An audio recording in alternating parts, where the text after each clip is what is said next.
Salut à tous chers abonnés, ici Gaëtan de The Flair et on se retrouve pour la série de podcasts La Prospective. Dans cet épisode, je reçois Stuart Armstrong pour parler du futur de l'IA, les promesses et dangers, les risques existentiels, le lointain futur de l'humanité, le paradoxe de Fermi et le post-humanisme. Des sujets fascinants sur lesquels Stuart Armstrong travaille au Future of Humanity Institute à l'université d'Oxford en Angleterre. Autant dire tout de suite, je suis super excité et honoré d'avoir la chance de discuter avec une personne de cet institut que je considère comme un des endroits les plus intéressants sur Terre.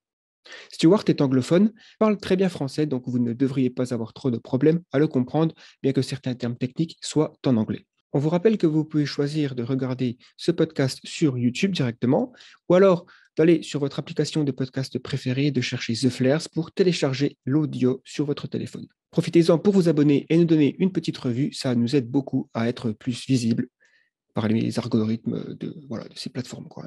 Si vous avez des remarques ou des interrogations à propos de cet épisode, n'hésitez pas à les marquer dans les commentaires. On vous souhaite une bonne écoute. C'est parti. Bienvenue sur le podcast de Flair. Alors, bonjour Stuart, merci beaucoup d'avoir accepté mon invitation pour cet épisode du podcast La Prospective.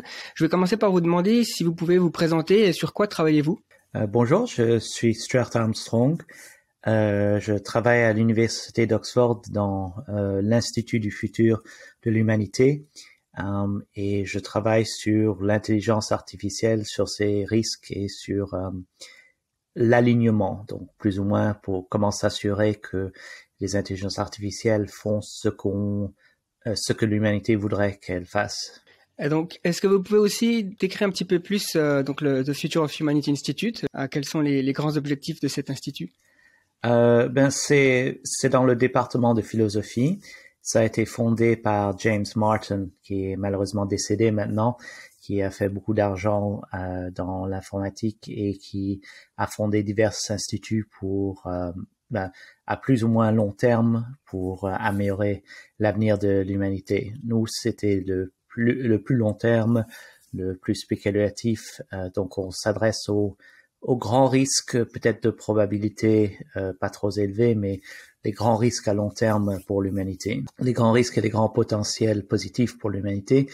Mais on s'est rendu compte que c'est plutôt du côté du risque qu'il faudrait travailler parce que les potentiels positifs semblent pouvoir se passer sans qu'on intervienne, mais que notre point d'intervention le plus efficace, c'est d'essayer de réduire les risques. Oui, c'est vrai qu'on pense que c'est plus facile. Enfin, il vaut mieux être surpris par des bonnes choses, des bons événements qu'on n'avait pas anticipés, plutôt que d'être surpris par des catastrophes qui pourraient causer notre extinction qu'on n'avait pas vu venir. Et en termes de parcours en termes de parcours académique, vous avez étudié plutôt la philosophie ou les sciences, les mathématiques?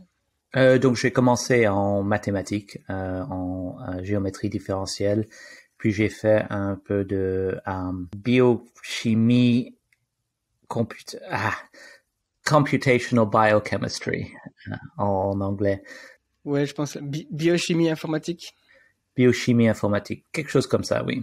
Par les formes des molécules médicinales et des protéines sur logiciel. Ok, alors je pense qu'on va découper notre conversation en plusieurs grandes sections. La première, ce serait donc pour parler de l'intelligence artificielle, qui est un des sujets les plus étudiés par le Future of Humanity Institute, pardon.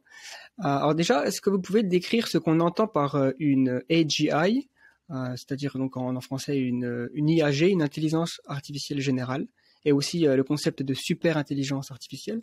Dans le siècle dernier, quand on parlait d'intelligence artificielle, les gens pensaient à des intelligences qui pouvaient tout faire ce qu'un être humain pourrait faire. Donc, comme un être humain en forme informatique.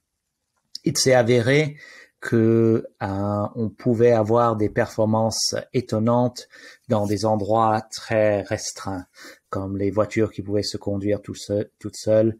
Donc, comme je disais au siècle dernier, pour simplifier un peu, les gens auraient dit que s'il y avait une voiture qui pouvait se conduire toute seule, c'est qu'il fallait que ce soit une intelligence qui pouvait tout faire. Donc, une intelligence générale d'une certaine façon, qui peut faire tout ce qu'un humain pourrait faire, parce qu'il faudrait qu'elle comprenne tout ce qu'elle voit et tout ça. Mais comme j'ai dit, dans ce siècle, on s'est rendu compte qu'on pouvait avoir des performances dans des endroits restreints qui étaient exceptionnels. Et les gens ont commencé à parler de ces algorithmes restreints comme intelligence artificielle. Et ensuite, c'est devenu un peu un terme de marketing. Donc, l'intelligence artificielle générale, c'est ce qu'on appelait intelligence artificielle il y a quelques décennies. C'est l'intelligence, c'est un agent, un logiciel, quelque chose qui aurait les capacités d'avoir des performances humaines ou plus qu'humaines dans multiples domaines. Pas juste dans les échecs ou en conduisant une voiture ou en investissant sur le marché, mais dans tous ces domaines. Et la super intelligence, c'est la version extrême de ça. C'est pas tellement, il faudrait pas tellement le penser en tant que c'est très très intelligent, mais peut-être de la point de vue de la puissance. Donc ce serait une intelligence artificielle générale qui aurait le potentiel de devenir très puissante dans le monde avec son intelligence. Donc personnellement, je préfère utiliser le terme superpowered intelligence plutôt que super intelligence. Mais bon, tout le monde utilise le terme super intelligence, donc je vais avec. Et donc en termes de ce que ça représente pour le futur, personnellement, c'est vrai que je considère donc l'intelligence artificielle générale ou des esprits numériques, on va dire, comme étant la technologie qui a le plus grand potentiel pour permettre à l'humanité de passer très rapidement dans une nouvelle ère finalement, peut-être même encore plus dramatique que la révolution scientifique ou l'agriculture. Est-ce que c'est quelque chose que vous partagez cet avis et finalement, de quel impact parlons-nous si nous réussissons à développer une IAG, une intelligence artificielle générale? Il faut prendre en compte qu'il y a beaucoup d'incertitudes dans cet endroit. Donc, on ne peut pas dire avec certitude que ce sera absolument incroyable et transformateur.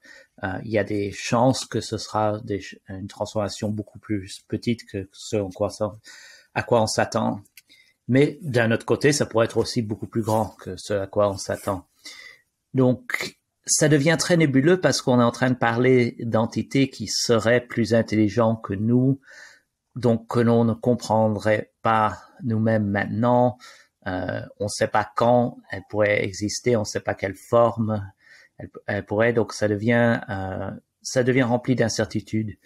Mais l'argument que ce sera transformatif est plus ou moins est simple. Si on regarde les espèces animales, spécialement les mammifères ou les singes, ce sont avec la puissance de l'intelligence, l'être humain s'est placé dans une position très puissante dans la planète. Les chimpanzés, par exemple, et les gorilles existent plus ou moins maintenant parce qu'on a décidé de les laisser exister. Et on est étendu sur toute la surface de la planète et on a laissé nos empreintes. Malheureusement, beaucoup c'est de la pollution, mais on a laissé nos empreintes partout sur la planète. Certains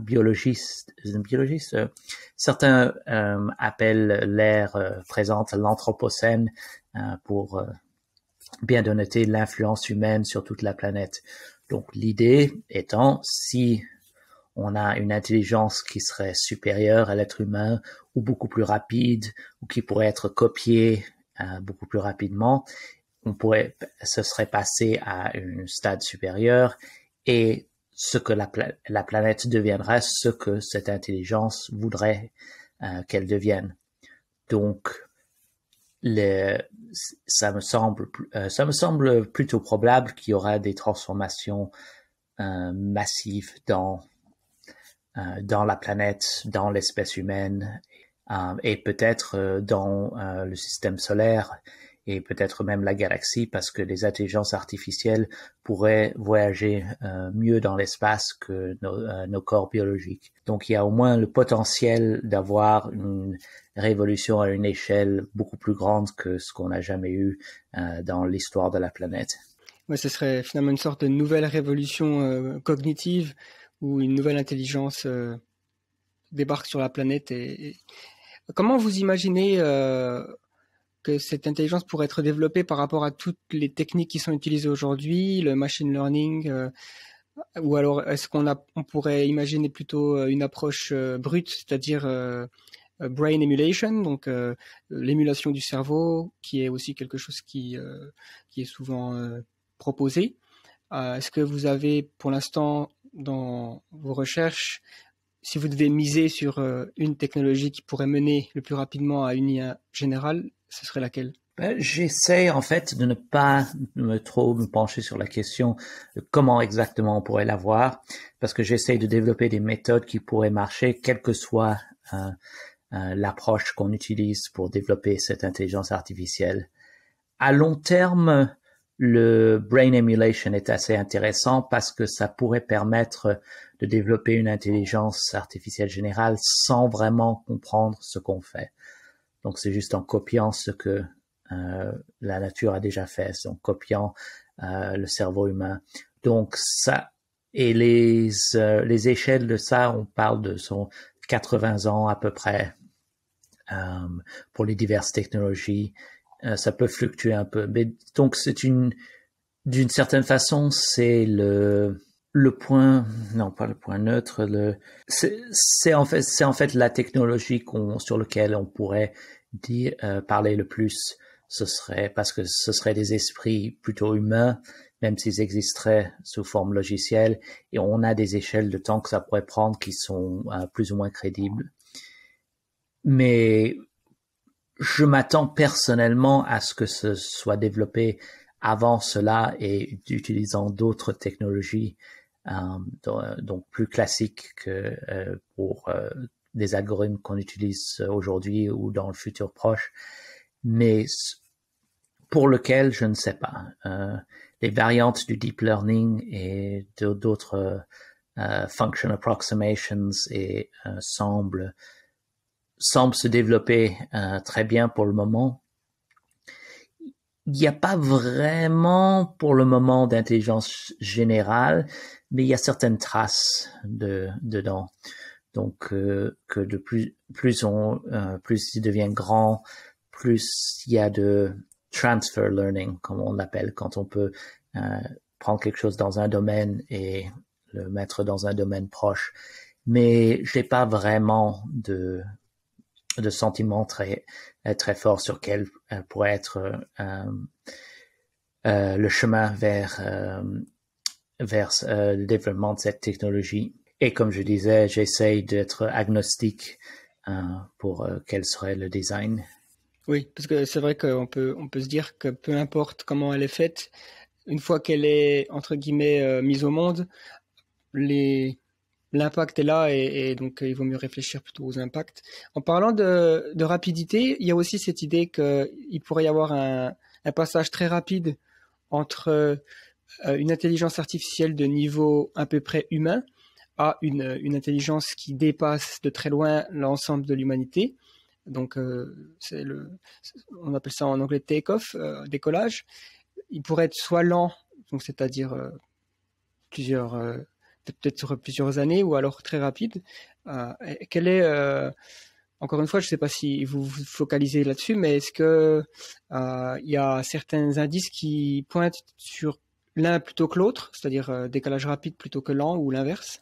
Ça dépend beaucoup de quel sera le chemin vers cette intelligence et quel sera le dernier obstacle ou les derniers obstacles à retirer. Parce que si, par exemple, quelqu'un développe un logiciel qui est une intelligence artificielle de niveau humain qui n'est pas très, qui ne prend pas énormément de place, alors cette intelligence pourrait potentiellement se développer incroyablement rapidement juste en se copiant multiples fois, quelques centaines, milliers ou milliards de fois, peut-être même à travers le monde. Donc l'espèce humaine a créé beaucoup d'infrastructures technologiques à travers le monde, donc tous les ordinateurs qu'on a construits. Et Donc, mon patron, Nick Bostrom, l'appelle Technology Overhang. Donc, si on a quelque chose comme, je disais, un logiciel comparable à l'être humain en termes d'habilité, toute cette technologie devient disponible pour cette intelligence, pour ces intelligences, et alors ça pourrait exploser parce d'une certaine façon, on a déjà préparé le chemin pour cette explosion. Donc, mais ça dépend d'une certaine façon du à quel point toute l'infrastructure devient disponible pour cette entité. D'un autre côté, si par exemple on a besoin d'ordinateurs spécialisés, peut-être plus biologiques, donc une construction compliquée, spécifique, qui ne peut pas être copiée et qui commence de façon très lente ou quelque chose, cette intelligence-là ne peut pas utiliser toute l'infrastructure d'ordinateur qu'on a déjà. Donc là, ça pourrait avoir un décollage plus lent. Et donc plus ou moins ceux où ce serait rapide, c'est on a l'intelligence. Pour le rendre plus puissant, tout ce qu'on a besoin de faire, c'est d'ajouter plus de capacités. Voilà toutes les capacités, on ajoute, et c'est le cas. Donc les cas où le décollage c'est lent, c'est où on peut pas juste ajouter énormément de capacités pour le faire fonctionner plus rapidement ou en parallèle ou quoi que ce soit. Et ça dépend d'une certaine façon quels sont le terme anglais c'est diminishing returns à l'intelligence. Est-ce qu'il y a des limites de ce que pourrait faire un ordinateur suffisamment intelligent ou même un milliard d'ordinateurs suffisamment intelligents? S'il y a des limites, alors même si leur capacité théorique augmente, leur capacité d'influencer le monde n'augmentera pas aussi rapidement. Ou peut-être que ça va faire ça pour le temps, ensuite ils vont se réorganiser, il y aura un moment ensuite où leurs capacités vont décoller selon peut-être même des phénomènes sociaux-politiques. Donc c'est assez difficile à prévoir. Je tends à faire l'axiome moi-même que ce sera très rapide, juste parce que c'est beaucoup plus simple et plus clair quand on imagine ce qui arrive. Et généralement, si on parvient à résoudre le fast explosion, si on parvient à résoudre ce qui se passe si l'intelligence artificielle devient très puissante très rapidement, normalement, si on parvient à résoudre ce problème-là, on peut aussi le faire quand le décollage est plus lent. Il y a des subtilités quand le décollage est plus lent, parce que là, il y aura plus de compétition entre les diverses intelligences artificielles qu'il y aura, mais généralement, si on parvient à résoudre le super intelligence immediately, superpower, l'intelligence super puissante immédiate, normalement, on parvient à résoudre tous les problèmes, toutes les versions. Étant donné l'influence de la science-fiction, lorsqu'on parle des risques liés à l'intelligence des machines, donc on a les films comme Terminator ou Matrix, on a du mal à se représenter intuitivement à quoi pourrait ressembler une super intelligence artificielle qui devient un danger, puisqu'on imagine forcément que si elle n'a pas accès au monde physique, elle aura du mal à nous faire du mal, puisque ça reste abstrait. Une intelligence informatique artificielle, c'est un logiciel, quelque part, c'est un programme sur un serveur. Donc concrètement, pour que les gens arrivent à se faire une idée de certains scénarios qui pourraient se dérouler, comment dans le monde physique une super intelligence artificielle représente un risque existentiel. Juste en passage, toutes les trucs de science-fiction qui ont été écrites sont écrites par des humains pour des humains et la plupart du temps sur des humains. La plupart des intelligences artificielles en science-fiction sont des humains plus ou moins modifiés. Donc, il ne faut pas s'attendre à ce que les intelligences artificielles soient à l'échelle humaine ou raisonnent de façon humaine. Le fait que ce soit un logiciel ne sera pas une restriction pour pour l'intelligence artificielle si elle a le potentiel d'utiliser son intelligence pour se rendre.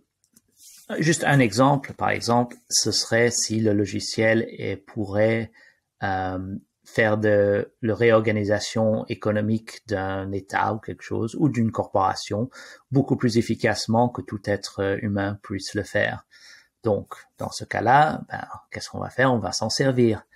Et si cette réorganisation est faite de façon que seule l'intelligence artificielle puisse comprendre ou continuer de ce qui se passe, dans ce cas-là, on est entièrement dépendant de l'intelligence artificielle. Et à ce moment-là, l'intelligence artificielle n'a pas besoin de robots pour influencer le monde. C'est nous qui serons ces robots pour influencer le monde. Et d'une certaine façon, on est déjà dépendant des logiciels pour une grande partie de l'économie et une grande partie de notre vie. Donc, si tous les logiciels se mettaient ensemble, ils pourraient nous influencer de façon très efficace. Heureusement, les logiciels qu'on utilise ne sont pas des intelligences générales, ne sont pas intelligentes vraiment. Donc, il n'y a pas ce risque-là. Mais si par exemple ce programme sur lequel on est en train de se parler maintenant faisait partie d'une intelligence artificielle qui pourrait raisonner beaucoup plus rapidement que nous, qui pourrait légèrement modifier ce qu'on se dit, et pourrait influencer des choses comme ça. Donc, c'est plus ou moins ça, l'idée. C'est que si on a une intelligence artificielle très puissante, on va s'en servir. Si on s'en sert, elle aura une influence énorme sur l'humanité, directement ou indirectement. Et dès qu'elle a une influence énorme et qu'elle a peut-être des projets à long terme, à ce moment-là, elle devient de facto très puissante. Donc, oui. Pourquoi est-ce que l'intelligence artificielle deviendra très puissante? Parce qu'on va on va s'en servir et on va la transformer en être très puissante juste nous-mêmes. Bien sûr, et c'est vrai qu'il y a donc cette idée qu'elle pourrait aussi avoir des objectifs. Et donc ça renvoie à ce problème de l'alignement des valeurs. Quelles sont aujourd'hui les pistes donc pour à la fois donc régler, enfin en tout cas des pistes de réflexion pour résoudre le problème du contrôle, donc c'est-à-dire comment contrôler une intelligence qui est peut-être plusieurs ordres de grandeur plus intelligente que nous, et également comment faire pour qu'elle partage des valeurs qui nous mettent pas dans le qui ne relèguent pas en tant qu'espèce éteinte finalement. Est-ce que aujourd'hui on commence à voir certaines pistes pour résoudre ces deux problèmes? Oui, je suis plus optimiste que je ne l'étais il y a quelques années, en partie à cause des innovations que j'ai fait moi-même et que d'autres que je connais dans ce domaine ont fait. Donc, je pense qu'on a plus de chances, on commence à comprendre le problème plus qu'on le faisait avant, et les pistes qu'on explore vont peut-être éclore. Pour expliquer un peu, le problème ça c'est peut-être un endroit, donc ce que les programmateurs savent bien, c'est que quand ils font un programme, le programme fait exactement ce qu'on lui demande, mais ne fait pas ce qu'on voulait que ça fasse. Et d'une certaine façon, le problème de l'alignement, c'est ce problème-là vu à grande échelle. Donc, qu'est-ce qu'on voudrait que ce logiciel, ou que ces logiciels, que cet algorithme, que cette collection d'entités fasse pour l'espèce humaine, étant donné qu'elle a une grande puissance et étant donné qu'on peut pas nous-mêmes spécifier ce qu'on voudrait, ce qui se passe avec la moindre exactitude. C'est facile de dire, on voudrait qu'elle soit bénévolente. Parfait. Qu'est-ce que ça veut dire? Dans ces situations-là, qu'est-ce qu'on voudrait que ça fasse? Quelle considération que ça... Donc, d'une certaine façon, je veux dire, la politique humaine est indicatrice, parce que les politiciens ne sont pas très populaires généralement, parce qu'ils doivent prendre des décisions qui il doit prendre des décisions, et des décisions qui ont des côtés négatifs et que tout le monde sait ce que eux ils pourraient faire mieux. Donc, ce n'est pas le cas que juste on élit un politicien qui est un homme bon et qui est une femme bonne, comment on dit ça? Une femme douée, qualifiée. Oui, non, c'est pas qualifié, c'est de la côté de la moralité. Vertueuse? Un homme vertueux ou une femme vertueuse, c'est pas suffisant d'élire quelqu'un comme ça, parce que il faut prendre des décisions, et les décisions qui sont prises, c'est une question de compétence, c'est une question d'échange. Il y a pas généralement de décisions qui plaisent à tout le monde, donc il faut faire des équilibres entre les différentes valeurs. Donc, et c'est d'un côté, c'est le problème avec l'intelligence artificielle. Vu qu'elle aura d'énormes influences sur le monde, elle prendra toutes ces décisions. Juste dire, il faudrait qu'elle prenne les bonnes décisions, que ce soit bienveillant, ce n'est pas suffisant. Qu'est-ce que serait? Et quels sont les échanges? Et l'autre problème, c'est que les termes qu'on utilise sont incroyablement vagues. On prend un programmateur, on lui dit, faites un agent dans ce monde, faites un agent artificiel qui participe à World of Warhammer, pas World of Warcraft, par exemple. Et disent, ok, je suis en train de prendre. Ah oui, il faudrait aussi que ce soit un agent bienveillant. Oui, ce qui veut dire quoi?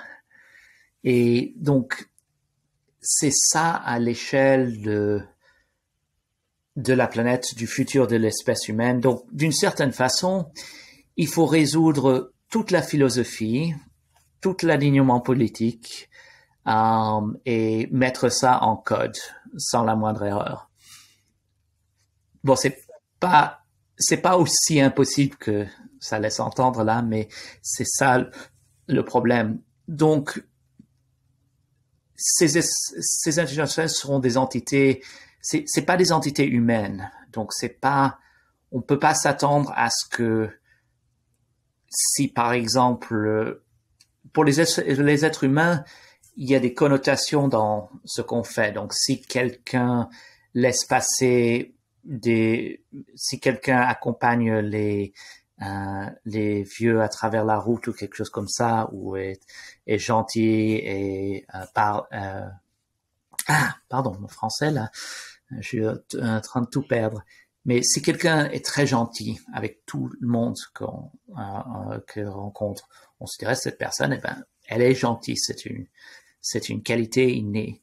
Mais c'est parce que les différents aspects de la personnalité humaine ça révèle, le comportement dans certains endroits révèle ce que serait dans d'autres. Pour une intelligence artificielle, ce n'est pas du tout le cas. Il pourrait y avoir une intelligence artificielle qui est très généreuse dans toute interaction avec les êtres humains et qui décide que l'élimination de l'espèce humaine serait quelque chose à faire à terme parce que pour le bien de la planète, ou peut-être même juste parce que si on commençait à programmer une intelligence artificielle pour réduire la douleur ou je pense que je m'exprime mal là. Peut-être la façon la plus simple de dire, c'est que presque tous les objectifs simples qu'on pourrait donner à une intelligence artificielle seraient plus simples pour cette intelligence si l'espèce humaine était éradiquée. Par exemple, si on voulait éradiquer la maladie, par exemple, et qu'on le faisait de façon naïve, s'il y a plus d'êtres humains, il y a plus de maladie. Bien sûr, c'est pas ce qu'on voulait, mais c'est ça le problème. Et ensuite, on ajoute, éradiquer la maladie, mais qu'on est toujours des êtres humains. Donc, mais on voudrait pas qu'on soit tous emprisonnés, lobotomisés, mis dans un 24 heures sur 24 dans un truc de chirurgie qui nous maintiendrait en vie. Donc, il faut tout spécifier. Mais du point de vue positif, ces intelligences artificielles n'auraient pas les mêmes faiblesses qu'un être humain. Donc, les êtres humains souvent peuvent être corrompus par le pouvoir.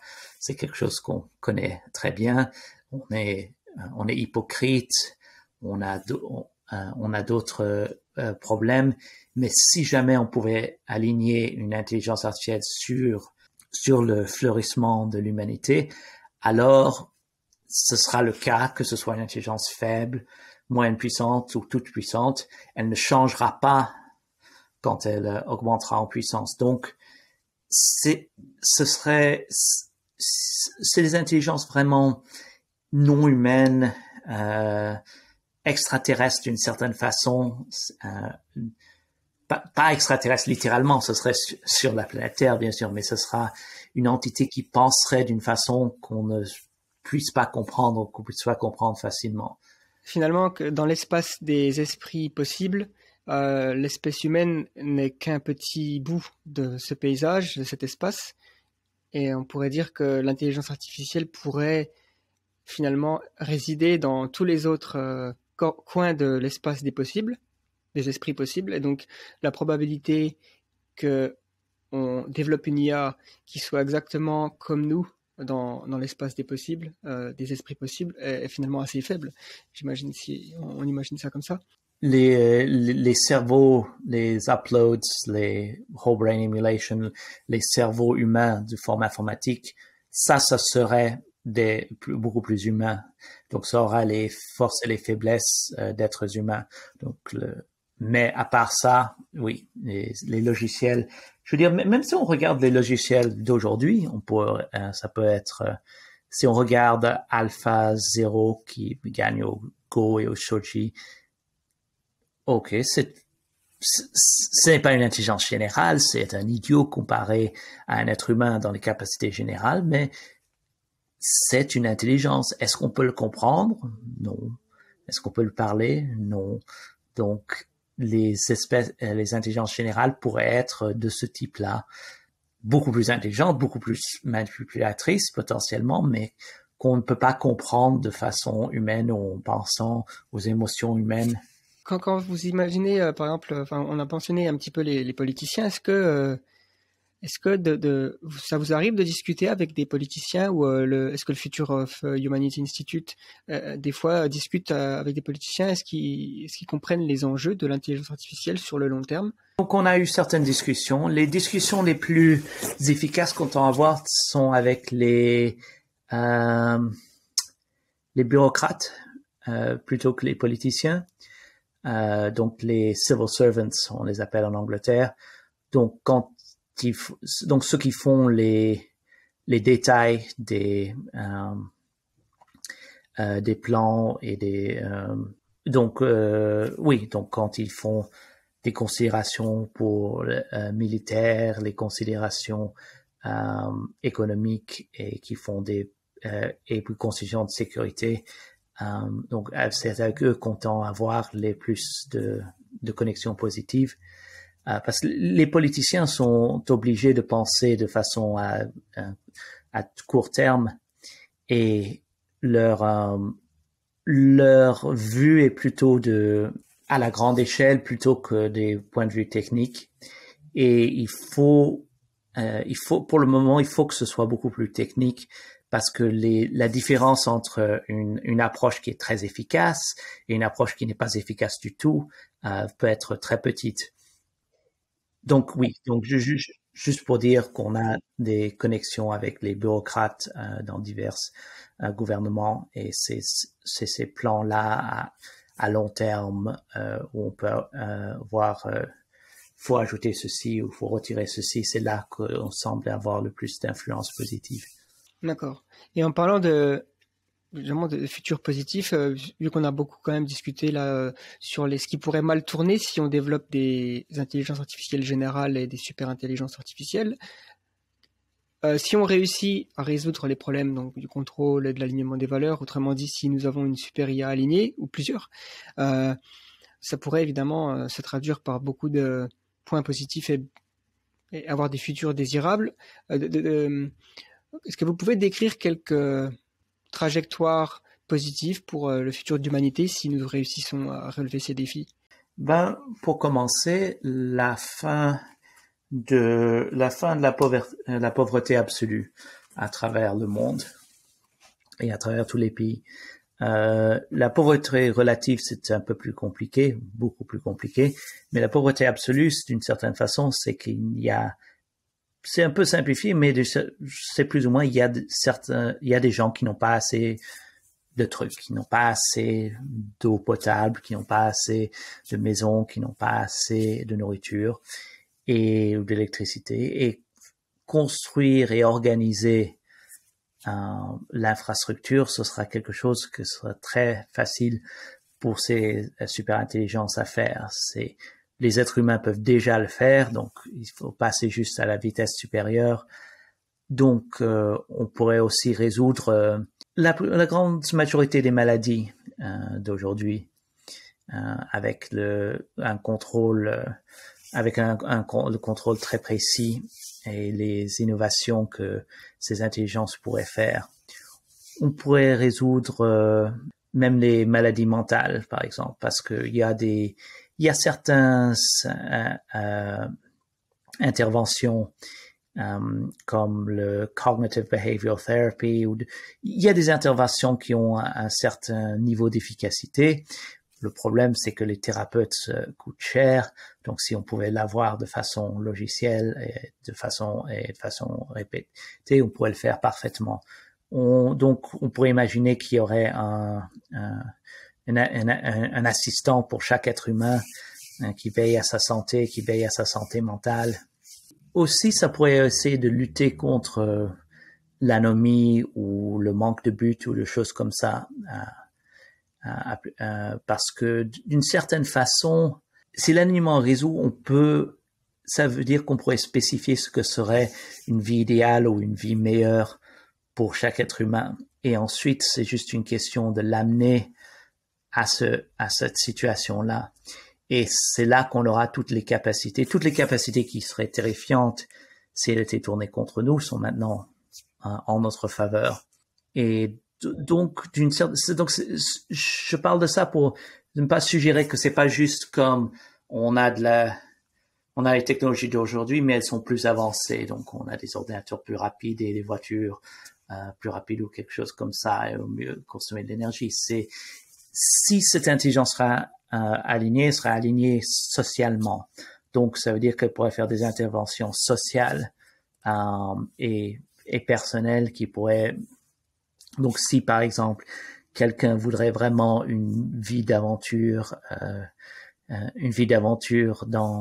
à travers le monde, quelque chose comme ça pourrait être créé pour chaque personne qui voudrait ça, avec suffisamment de coordination et de sécurité et de trucs. Je suis en train de spéculer là, mais il faut spéculer d'une certaine façon parce que si on arrive à ces super intelligences, ce ne sera pas juste des capacités techniques qui seront améliorées, mais plus vu qu'elles sont alignées, ce sera aligné sur ce que l'être humain veut vraiment, ce qui nous permettra de flourish en anglais, nous épanouir le mieux possible.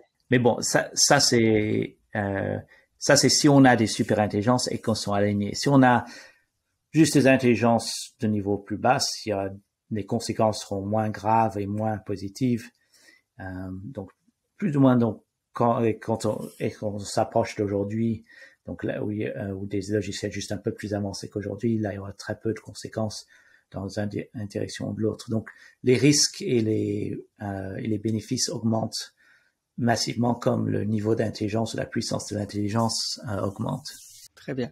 Un autre sujet, peut-être rapidement, puisque c'est quand même un énorme champ de réflexion, mais c'est une question que je prends sur Twitter, qui est donc d'un profil Twitter qui s'appelle Socrate, qui nous demande si vous pensez qu'une IA pourrait devenir consciente. Est-ce que selon vous, alors c'est pas forcément nécessaire pour avoir une intelligence artificielle, mais est-ce que il y a des choses qui s'opposent à ce qu'une IA pourrait devenir consciente? Est-ce que seul un cerveau biologique finalement peut devenir conscient ou pas? Normalement, j'évite de spéculer sur la conscience parce que c'est un trou noir dans lequel on s'engouffre beaucoup de discussions et que d'une certaine façon, c'est pas très important de mon point de vue parce que si l'intelligence est super puissante, c'est ça qui est important, que ce soit conscient ou non, on a un problème qu'on doit résoudre. Mais juste pour spéculer, je ne vois aucune raison pour laquelle seulement les cerveaux biologiques soient conscients. Mais je ne m'attends pas à ce que les intelligences artificielles soient conscientes, au moins pas de la façon que les êtres humains le sont. Parce que nos cerveaux biologiques, il y a certaines choses qui sont universelles. D'une certaine façon, les mathématiques sont universelles, mais d'autres façons de raisonner sur comment le monde évolue, comment faire un plan, tout ça, c'est universel. Mais il y a beaucoup de choses qui sont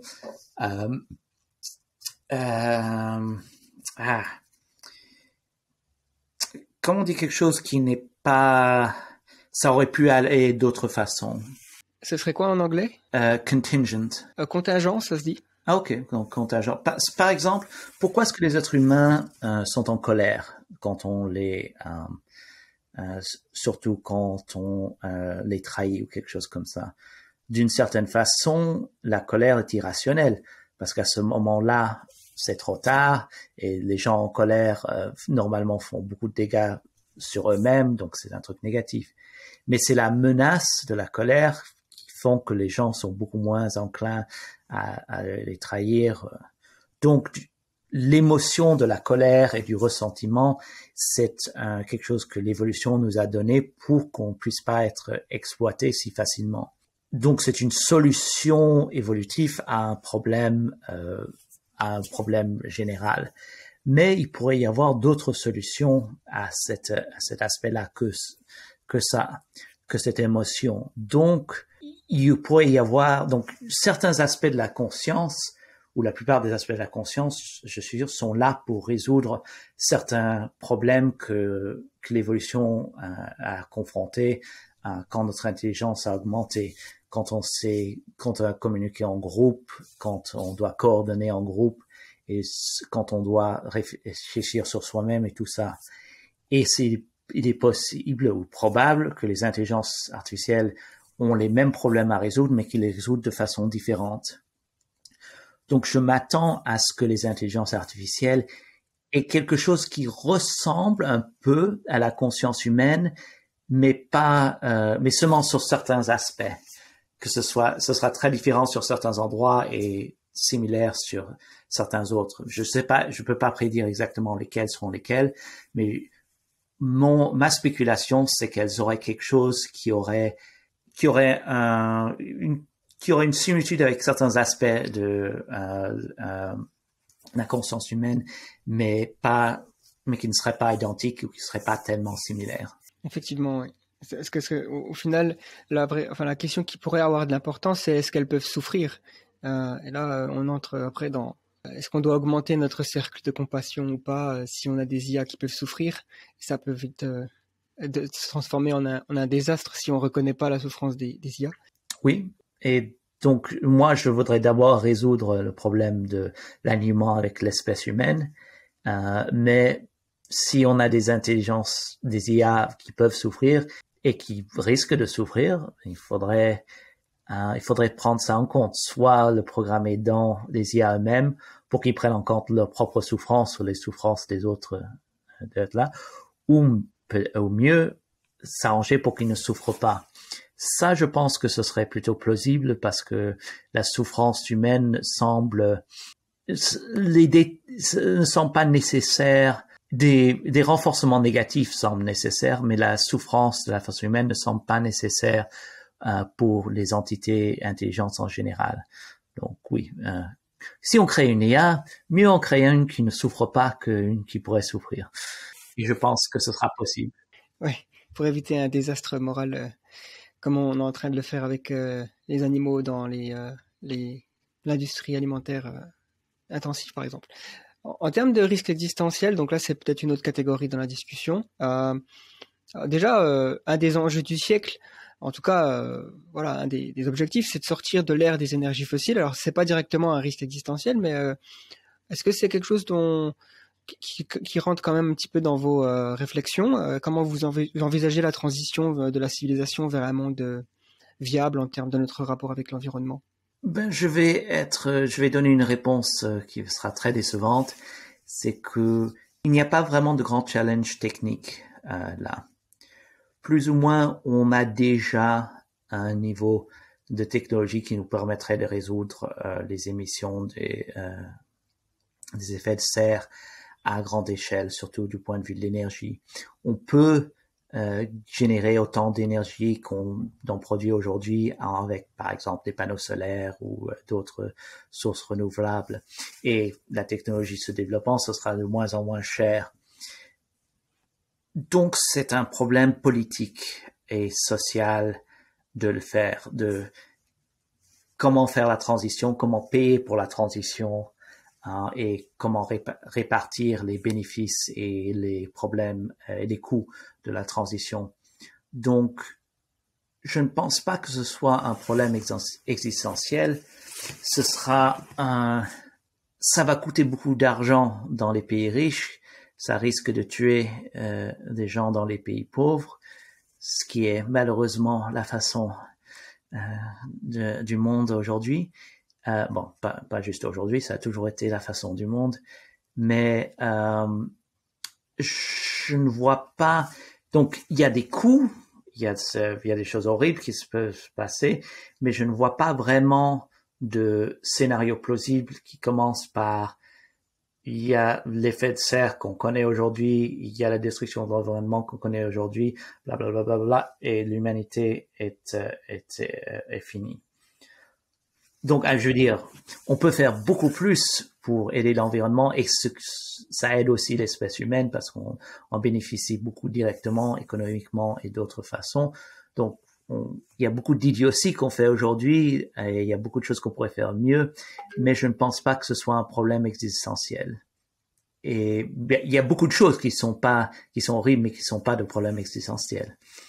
Oui, effectivement. Et donc, du coup, les risques existentiels les plus sérieux, selon vous, ce seraient lesquels, mis à part l'intelligence artificielle dont nous avons déjà parlé? En ce moment, on est en train de souffrir sous une pandémie, donc tout le monde pense à ça, mais les pandémies synthétiques ou artificielles pourraient être un risque potentiel énorme, comme on a déjà vu avec une pandémie naturelle.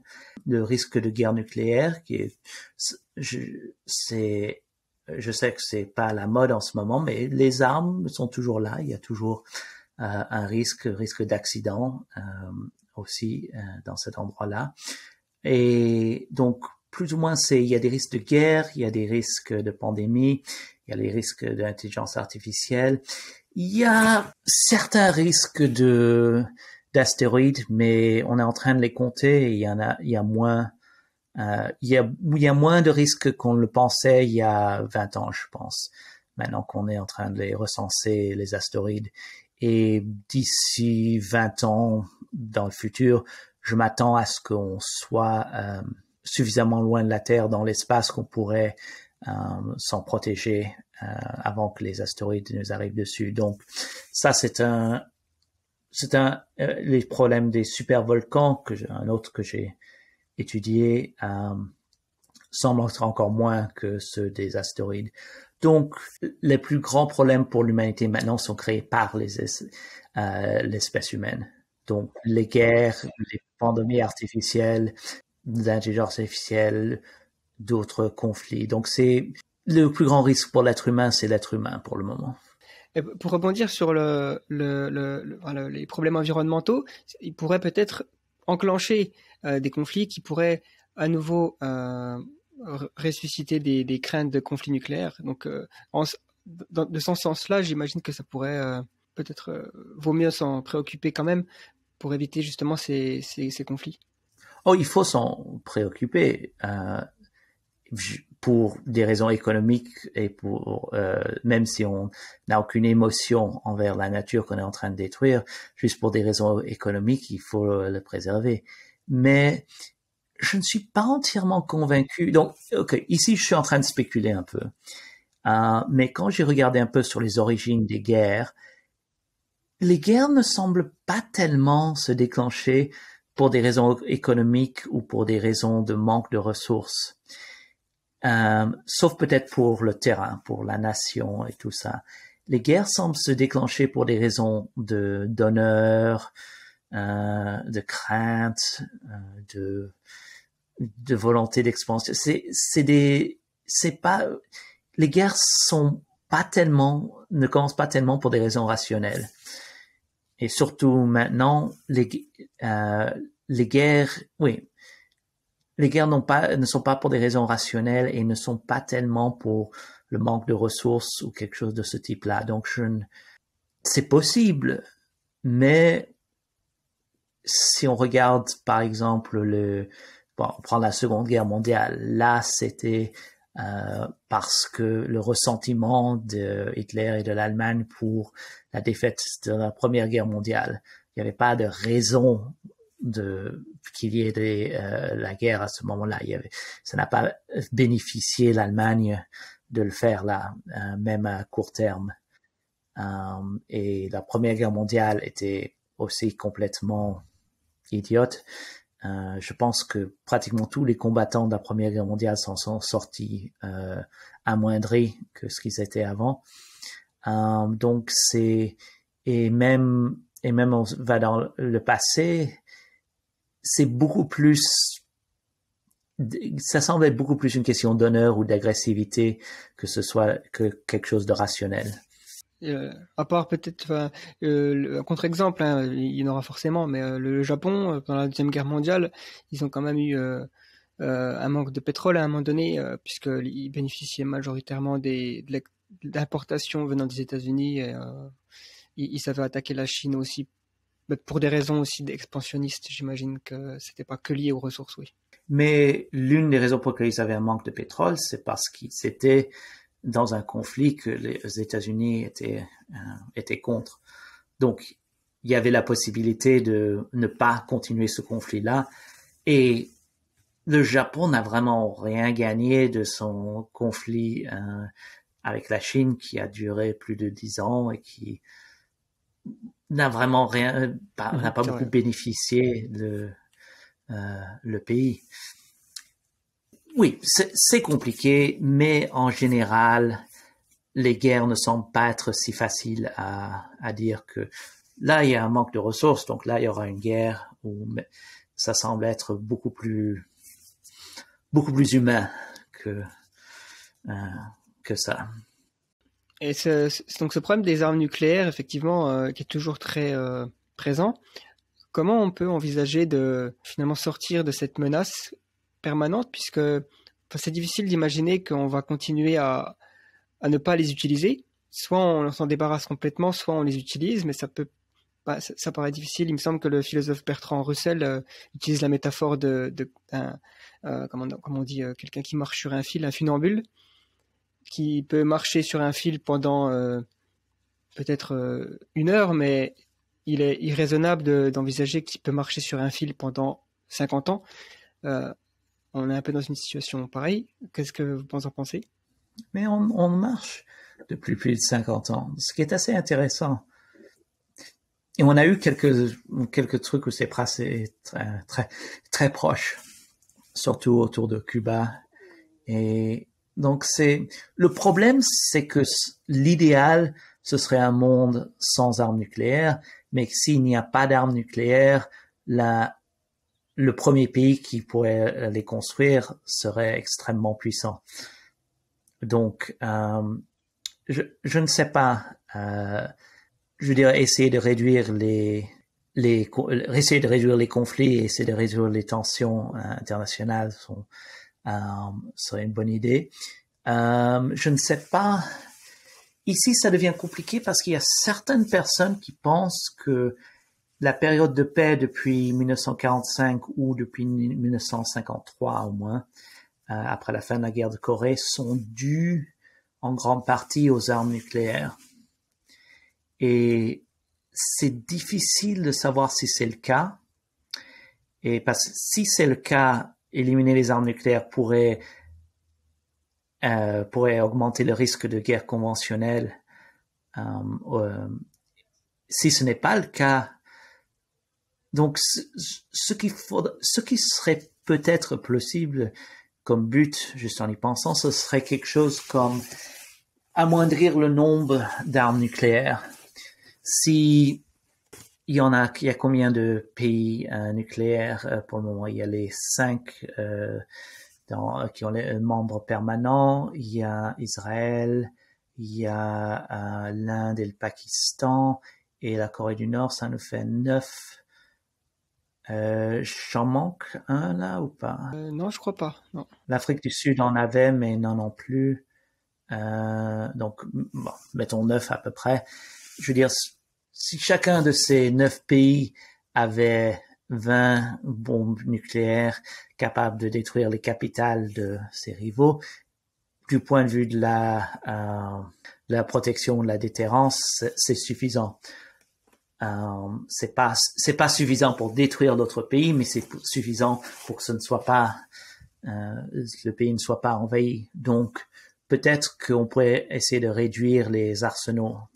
Donc quand il y aura quelque chose comme une centaine d'armes nucléaires qui restent dans le monde, alors ce sera suffisant pour avoir les aspects positifs des armes nucléaires, mais pas qu'il y ait le risque existentiel qui en découle. Mais comme je dis, ça, ce n'est pas mon domaine de spécialisation, donc ça, c'est juste la spéculation que je fais là. Très bien. En termes de, il y a certains arguments qui laissent penser que nous vivons dans un des siècles les plus importants de l'histoire de l'humanité. Est-ce que vous partagez cet avis? Et si oui, quels seraient donc les arguments justifiant cette proposition assez grandiose finalement, puisque si on regarde depuis le début de l'histoire de l'humanité jusqu'à un futur qui pourrait se projeter à des millions d'années, dire que le 21e siècle est le plus important semble vachement presque arrogant, mais est-ce qu'il y a des bons arguments? Oui, donc il faut se méfier de ces arguments-là, de dire que nous on est spécial, parce qu'il y a toujours un risque que tout le monde est spécial, le monde est toujours sur le point de finir ou ou le nirvana est juste dans quelques années ou quelque chose comme ça. Mais je veux dire, il y a des arguments pour dire que le 20e, 21e siècle, on s'en approche donc nos capacités d'autodestruction sont beaucoup plus grandes qu'elles ne l'étaient avant. On commence à avoir des capacités spatiales. Donc, on pourrait s'étendre sur quitter la planète. On commence à avoir de la coordination d'une certaine façon à l'échelle planétaire. Des pays forment des alliances, font des traités et coopèrent beaucoup plus qu'ils ne l'ont fait de par le passé. Et on aura peut-être la possibilité de l'intelligence artificielle qui pourrait créer un futur commun. Donc, il y a la possibilité qu'on puisse se détruire, il y a la possibilité d'un futur commun et de coordination à travers toute l'humanité, et il y a la possibilité de s'étendre depuis la planète jusque sur les autres. Je dirais qu'on est probablement dans le siècle le plus important qu'on ait jamais vu, sauf peut-être, je sais pas, le 20e siècle, le fait qu'on ne se soit pas détruit dans le 20e siècle est plus donc peut-être d'une certaine façon le 20e siècle était également important, et le fait qu'on se soit pas détruit, c'est le succès de ce truc-là. Mais donc oui, donc intelligence artificielle, capacité de destruction, coordination mondiale, et qu'on s'étende à travers sur d'autres planètes. Donc tous ces aspects-là veulent dire que je pense que notre siècle est le plus important qu'on ait jamais eu pour le moment. Peut-être aussi le fait qu'on est peut-être sur le point, en tout cas d'ici la fin du siècle, de développer les intelligences artificielles qui pourraient devenir le moteur des inventions du futur. Donc à partir du moment où elles existent, ce serait la dernière invention qu'on aurait à faire, selon certaines personnes. Et ça pourrait permettre aussi les coordinations à l'échelle de l'humanité. Parce que même si différents pays créent leurs propres intelligences artificielles pour leur pays, ces intelligences artificielles peuvent coordonner entre eux à un niveau, probablement pourraient coordonner entre eux à un niveau qu'aucun être humain ne puisse le faire. Ils peuvent rendre transparent leur motivation et arriver à des traités, des traités par exemple, des intelligences artificielles peuvent fusionner leur motivation si le besoin est. Ils peuvent arriver à un compromis qui serait maintenant automatiquement désiré des deux côtés ou des multiples côtés. Donc, les intelligences artificielles pourraient probablement mieux coordonner entre eux que n'importe quel être humain puisse le faire. Donc, si chaque pays a sa super intelligence artificielle, ces intelligences artificielles peuvent coordonner entre eux, trouver les compromis nécessaires et donc arriver à une coordination indirecte à l'échelle de l'humanité aussi. Là, on va faire une petite transition vers donc un autre topic, enfin un sujet intéressant que donc vous avez aussi travaillé, c'est le paradoxe de Fermi, et plus d'une manière générale aussi le futur à long terme. Vous avez coécrit avec Anderson Berg un article intitulé L'éternité en 6 heures, expansion intergalactique de la vie intelligente, et affûter le paradoxe de Fermi, si je traduis correctement. Est-ce que vous pouvez détailler les principaux arguments de cet article? Oui, d'une certaine façon, ce que ça me démontre, c'est que si on contrôle un système solaire, on a les ressources et les capacités pour lancer une colonisation de l'univers qu'on pourrait atteindre. Donc les ressources d'un seul système solaire sont amplement suffisantes pour lancer la colonisation de l'univers d'une certaine façon.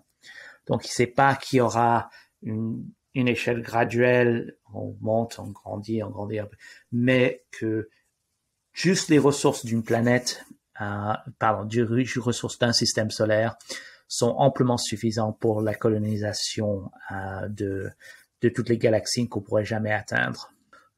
Et le reste de l'article, c'est juste démontrer comment ça pourrait se faire. Dans l'article, on parle de la manufacture récursive, donc un certain niveau d'automatisation qui permettrait de désassembler Mercure dans une trentaine d'années pour avoir l'énergie du Soleil. D'une certaine façon, on utilisait des axiomes conservateurs là, parce que si on avait accès à des matériaux un peu plus avancés, on peut construire des sphères de Dyson, des capteurs solaires autour de tout le Soleil en utilisant juste des grands astéroïdes plutôt que des planètes. Donc, je m'attends à ce que ce soit le parcours qu'on fasse. Mais dans le papier, on disait on va utiliser les technologies d'aujourd'hui. Donc pour ça, on avait besoin de beaucoup plus de matériaux. Donc on devait avoir des matériaux à l'échelle d'une planète. Mais donc si on a un certain niveau d'automatisation, en utilisant des technologies qu'on a aujourd'hui ou très proches de ce qu'on a aujourd'hui, on peut commencer la colonisation de l'univers.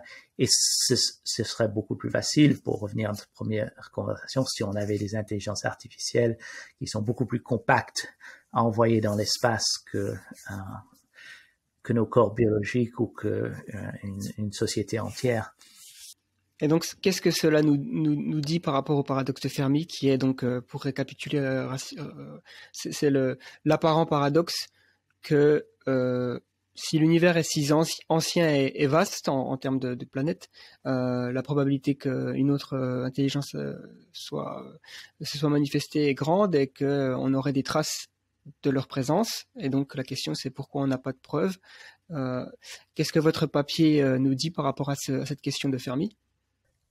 Ce que nous dit, c'est que s'il y avait une autre civilisation de niveau humain plus dans notre galaxie, qu'elle pourrait venir très facilement jusqu'à nous. si c'était des civilisations dans d'autres galaxies qui seraient assez proches, elles pourraient traverser le vide entre les galaxies aussi très facilement. Donc, qu'on ne voit rien veut dire que beaucoup plus de l'univers est vide que l'on ne pensait. Surtout quand on prend en compte le fait que la Terre est une planète plutôt jeune parmi les planètes terrestres ou les planètes. Il y a beaucoup de planètes qui ont plusieurs milliards d'années, beaucoup de planètes rocheuses qui ont plusieurs milliards d'années plus que la Terre. Et donc, s'il y avait des civilisations qui se seraient développées là, qui auraient 1 ou 2 milliards d'années pour venir.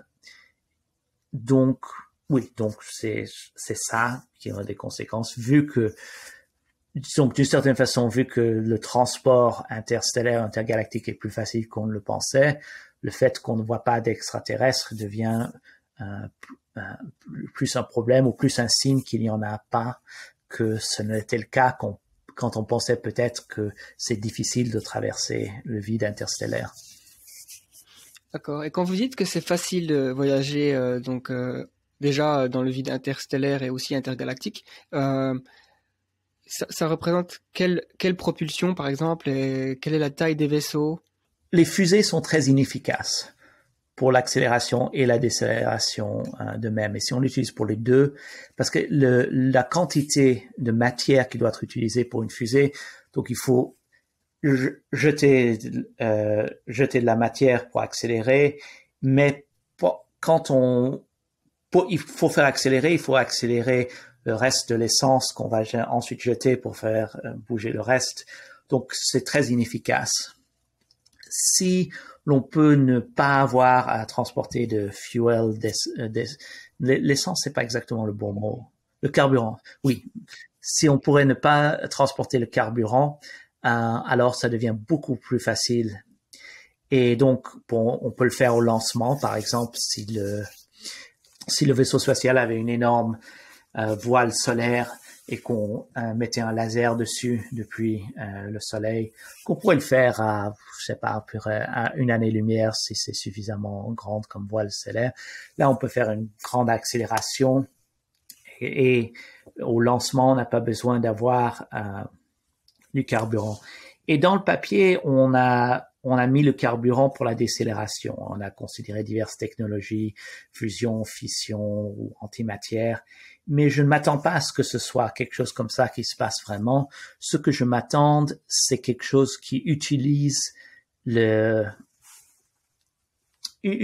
choses, la matière près de l'objectif pour décélérer. Par exemple, il y a je pense qu'on l'appelle Buzzard Ramjets. L'idée étant qu'on aspire l'hydrogène de la galaxie, on le fasse fusionner, on utilise ça comme carburant.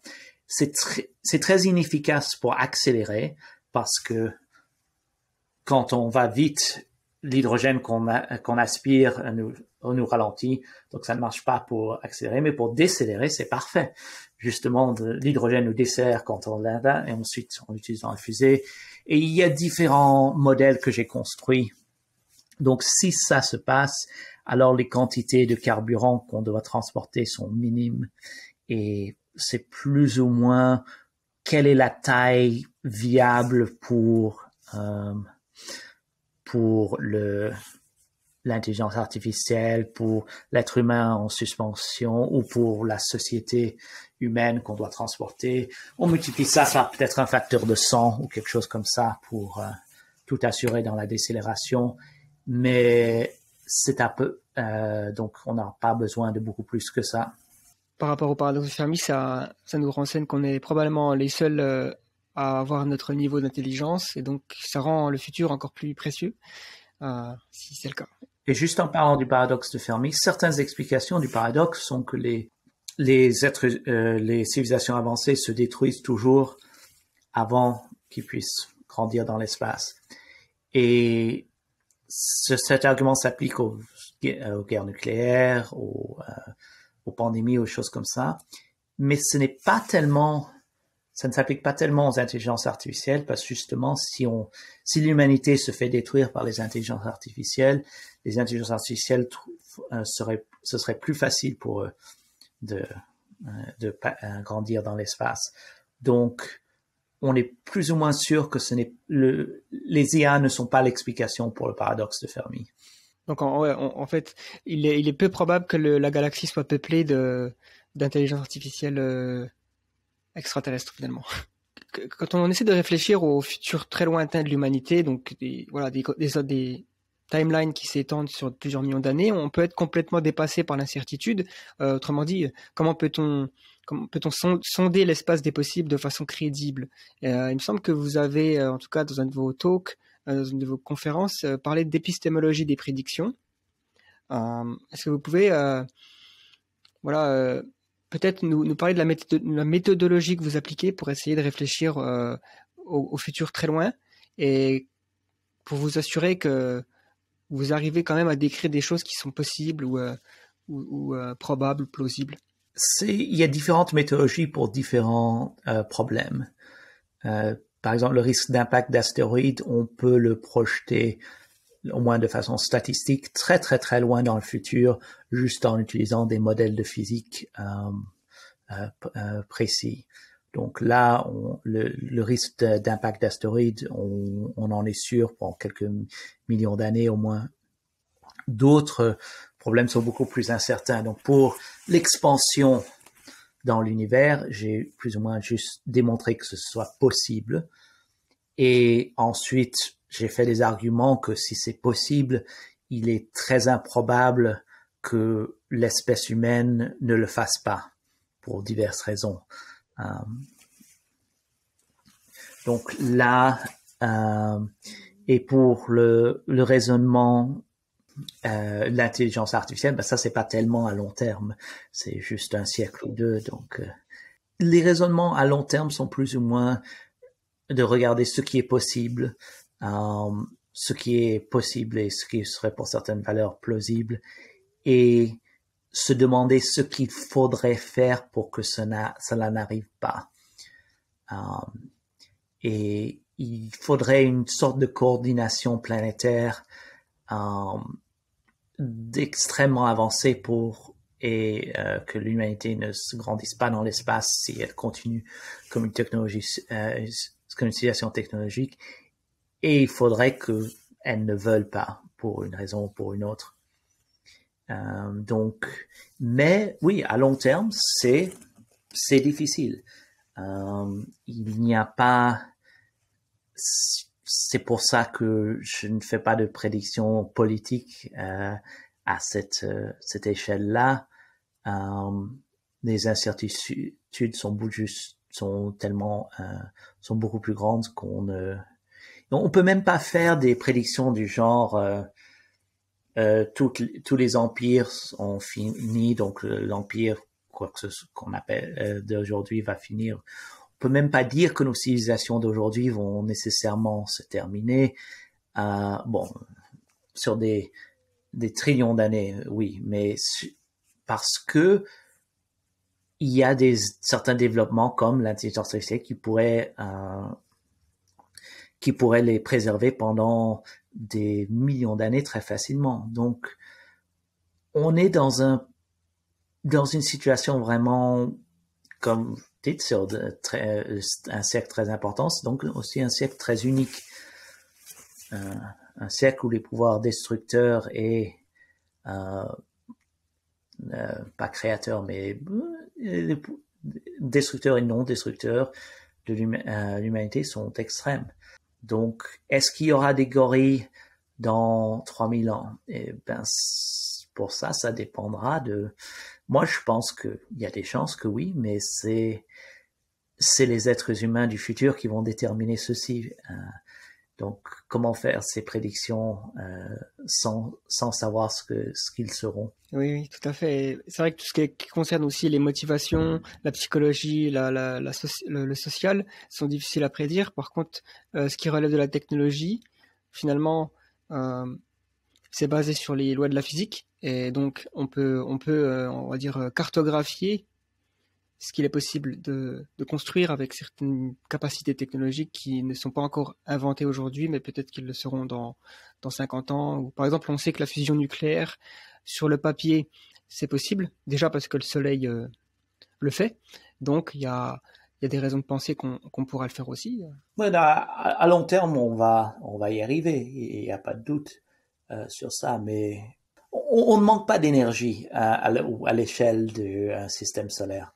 C'est pas tellement important si on y arrive ou non. Je vais prendre une question juste sur Twitter. Donc, c'est une question de Vlanx. Je vais la poser rapidement. Il est souvent admis que le futur pourrait contenir des quintillons d'esprit conscient, et donc, pour des utilitaristes, nous avons un devoir de maximiser les chances de ce futur. Et donc, sa question, c'est est-ce qu'il est vraiment pertinent de remplir l'univers avec des milliards et de milliards d'êtres conscients heureux, mais sans plus, c'est juste heureux. Cela semble être un postulat très courant parmi les long-termistes, qu'il est possible d'augmenter indéfiniment l'utilité en créant une quantité astronomique d'individus moyennement heureux. Est-ce qu'il ne serait pas plus pertinent d'avoir quelques milliards d'individus, mais avec un niveau de bonheur très élevé et des expériences conscientes très sophistiquées, plutôt que des quintillions qui ont des niveaux de conscience moyens? Oui, je suis entièrement d'accord là-dessus.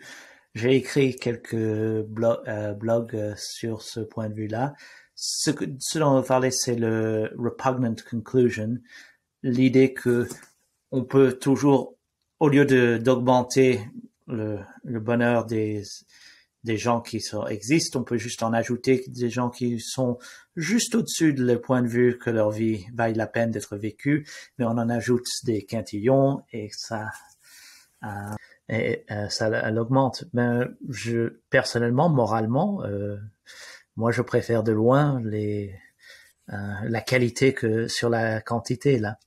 Et ça, c'est une des choses qu'il faudrait mettre dans l'intelligence artificielle. C'est parfaitement possible d'avoir une définition de l'utilité qui n'a pas de repugnant conclusion. J'en ai pensé à une poignée de systèmes artificiels qui l'évitent, et il semblerait que la plupart des êtres humains aient instinctivement qui veuillent l'éviter, qui préfèrent la qualité sur la quantité, et donc ça c'est une valeur humaine, et si on a une intelligence artificielle alignée sur les valeurs humaines, c'est très plausible que ça en soit une.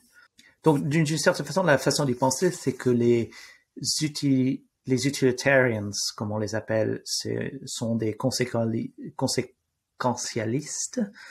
Oui. Donc, c'est sur les conséquences. Et si la conséquence semble mauvaise, ben, donc on le fait mal. Donc, si c'est une mauvaise conséquence, ben, on dit, ben, alors, on va en trouver une meilleure. On n'est pas obligé d'accepter les mauvaises conséquences. Justement, quand on est conséquentiste, on ne veut pas accepter les mauvaises conséquences. Que pensez-vous de certaines idées transhumanistes comme le contrôle sur le vieillissement, les augmentations physiques, cognitives et mentales, ou encore l'intégration plus avancée avec nos technologies par des implants cerveau-machine ou des prothèses? Est-ce que tout ça, c'est désirable pour le futur de notre espèce? Ça le semble. Et je m'attends à ce que ce soit plutôt que ça ne soit pas très controversé à la fin, du point de vue comme pas les bébés artificiels, mais l'insémination artificielle n'est pas très controversée aujourd'hui. Donc oui, je m'attends à ce que les prothèses, les augmentations, donc tant qu'on reste plus ou moins humain, et ça, ce serait peut-être une décision à prendre, une définition de l'humanité qu'on va devoir faire à un moment donné. Mais pour le moment, je ne vois pas vraiment ça semble en général juste positif. Une façon d'y penser, ce serait de faire le truc inverse. Si on avait déjà des prothèses efficaces, est-ce qu'il faudrait s'en débarrasser maintenant pour être plus humain? Ou si on vivait jusqu'à 250 ans normalement, est-ce qu'il faudrait se mettre à tuer les gens vers 80 ans à la place? Donc, s'il n'y a pas de s'il n'y a pas de raison ou si, ou ça pourrait étendre l'exemple, maintenant on vit plus longtemps qu'on le faisait auparavant. Pourquoi est-ce que le temps de vie idéal est ce qu'on a maintenant? Est-ce qu'on ne devrait pas raccourcir l'espérance de vie des gens selon ces arguments-là? Si c'est exactement le temps qu'on a maintenant, alors ce serait une coïncidence extrême que juste ce qui est naturel maintenant, ce soit ce qui serait parfait. Donc, oui, c'est vrai que ça paraît improbable. Et en termes de difficultés techniques, par exemple, pour le vieillissement, guérir le vieillissement, ça vous paraît sur une échelle de complexité, est-ce qu'on en est plutôt proche ou parce qu'il y a beaucoup de choses qui se font en ce moment. Ouais. Je ne sais pas. Il y a beaucoup de gens autour de Aubrey de Grey, par exemple, qui semblent dire que c'est un challenge technique pas trop compliqué. Il n'y a pas vraiment suffisamment de gens qui se penchent sur la question pour que je puisse savoir si c'est le cas ou non. En tout cas, il y a beaucoup plus de discussions à ces sujets, de recherche qui est fait qu'avant, donc ça va dans la bonne direction, j'ai l'impression. Et donc du coup, ça nous laisse vers la possibilité qu'on pourrait finalement devenir post-humain. Alors, est-ce que déjà, si on veut évoluer sur un chemin d'expansion galactique, est-ce que c'est peut-être la seule option que nous ayons, de devenir des êtres post-biologiques d'une certaine façon, des post-humains, ou peu importe comment on les décrit, puisque par rapport aux contraintes de l'espace, ça paraît difficile de coloniser, ne serait-ce que Proxima Centauri, si nous avons, si on est fait de chair et de sang, sans se modifier génétiquement, vivre plus longtemps. Ou... Oui. Je veux dire, je m'attends à ce que si on continue comme des civilisations technologiques, que d'une façon ou d'une autre, on se transforme, qu'on reste que techniquement biologique ou pas, ou on sera quelque chose de très différent du point de vue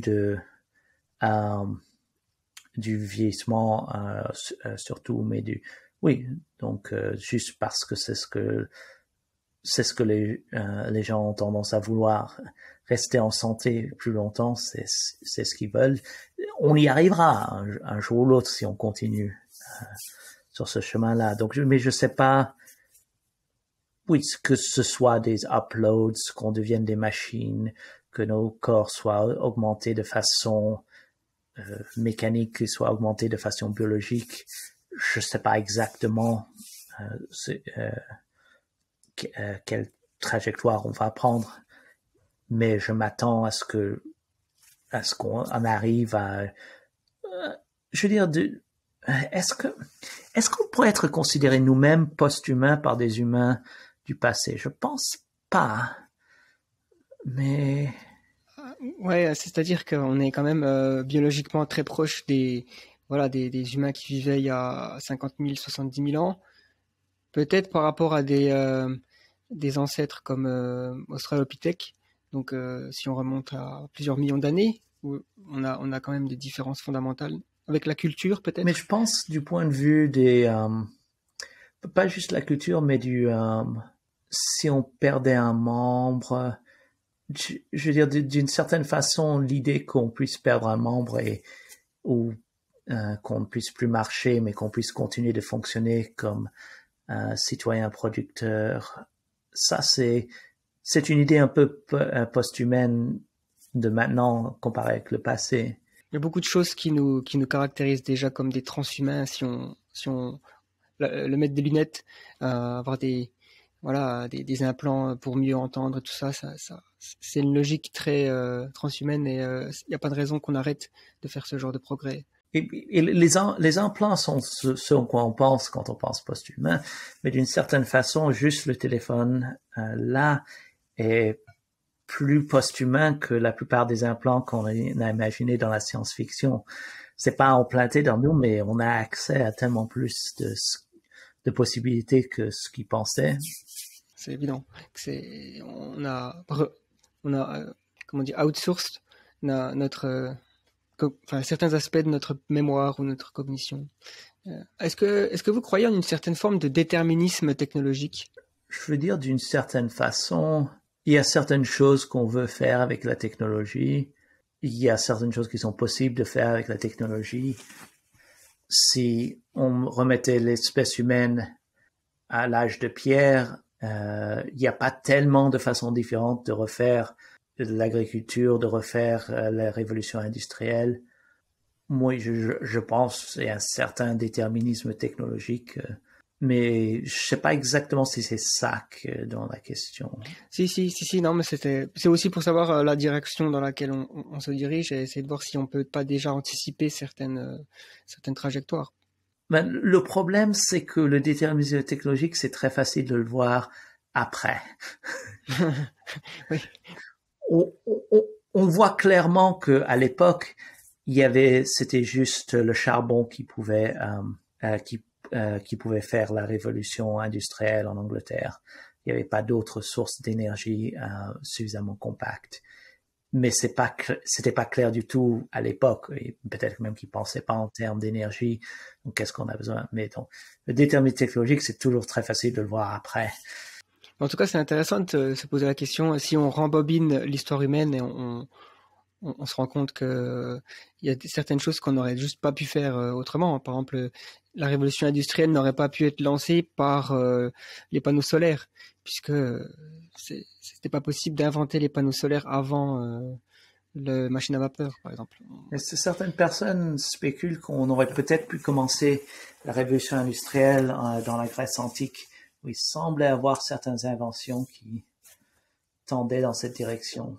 Mais bon, probablement pas, mais c'est intéressant à y penser. Oui, il me semble que c'est David Deutsch qui a souligné que la Grèce antique avait quasiment les clés pour la révolution scientifique. Il ne manquait pas grand-chose. Alors, dernière question, parce que je suis conscient de votre temps et aussi parler français, ça va aussi vous faire un peu mal à la tête. Donc, c'est une question par rapport à votre collègue Nick Bostrom, qui est l'auteur de l'argument de la simulation, qui est devenu assez populaire. Quelle probabilité accordez-vous à l'hypothèse que nous sommes dans une simulation Est-ce que c'est quelque chose dont vous réfléchissez un petit peu? De la façon dans laquelle les gens le pensent, j'accorde une probabilité plutôt faible que ce soit qu'on est dans une simulation. Il y a d'autres arguments presque métaphysiques du point de vue que l'univers lui-même doit être une simulation d'une certaine façon, auquel je donnerais peut-être plus de probabilité. Mais que l'on soit des simulations d'êtres vivants dans un univers similaire au nôtre qui simule d'autres êtres dans leur propre univers, je donne une probabilité assez petite pour diverses raisons. Certaines sont des arguments logiques assez avancés, d'autres sont juste des impressions des impressions personnelles. La plupart étant que les êtres humains que je connaisse s'ils font une simulation, ce sera pas comme la vraie vie.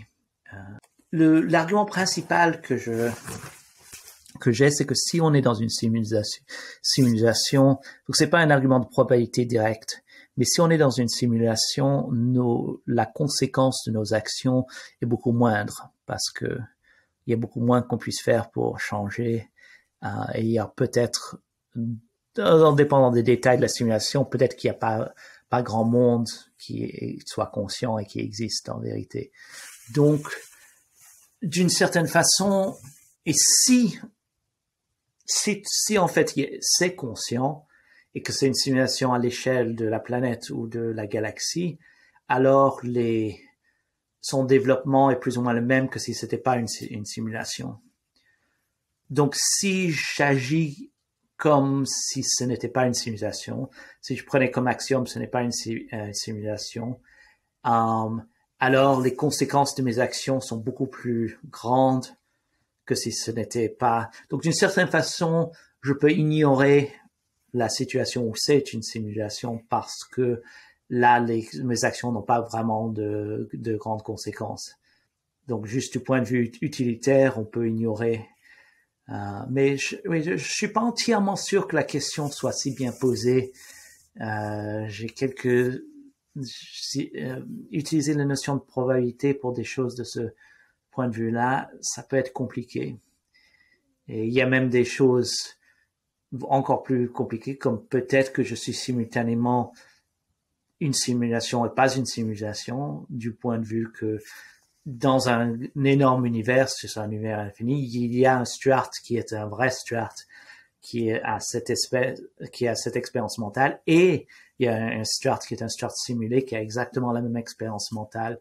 Vu qu'ils ont exactement la même expérience mentale, lequel est-ce que je suis? Ben, les deux sont en train de penser exactement la même chose au même moment. Donc, si je suis l'un ou l'autre, mais je suis pas l'un ou l'autre, je suis les deux en même temps, hein, ça point de... Je ne pense pas qu'il y ait, en pratique, je me conduis comme si la probabilité d'être dans une simulation était très faible. D'accord, bon, très bien. C'est vrai que ça nous renvoie après à des problèmes d'identité, de continuité de l'être, qu'est-ce qui se passe si on duplique la conscience, et donc un peu compliqué. Okay. C'est très intéressant d'en parler, mais je pense pas qu'on a encore 3 heures pour cette discussion. Non, c'est un trou un rabbit hole, comme on dit. Ok, bon, mais merci beaucoup en tout cas d'avoir participé à cette conversation. J'ai vraiment apprécié toutes ces réflexions, et d'une manière générale, je suis un grand fan du Future of Humanity Institute et de tout ce qui en découle. Pour les gens qui nous suivent et qui veulent en savoir plus, c'est qu'on peut trouver l'information sur vos travaux.